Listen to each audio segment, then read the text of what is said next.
for like the older workers, it's, there's a thing out there called Grandternity leave, which is for grandparents to take a leave of absence, which blows my mind that it would even be considered for, grandparents to take time off to help their kids.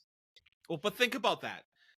Right. So while I was at Bucyrus, right? The Yep. number one reason for retirement, the number one reason for retirement that the folks that I worked with that were still capable of working and they decided to leave the workforce was to take care of their grandkids.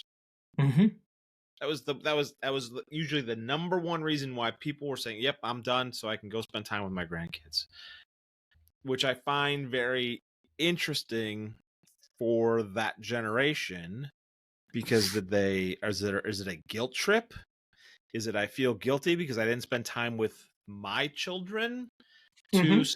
because I spent my time working to do those things because that's what we did, that's what was going on, and that's what we had to do.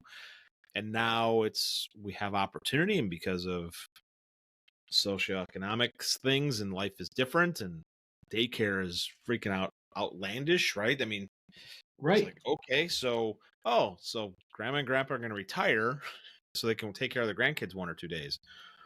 Grandma and grandpa still want to work. Why would you not figure out how to give them the part-time gig and keep them employed versus saying, hey, you can only have one or the other?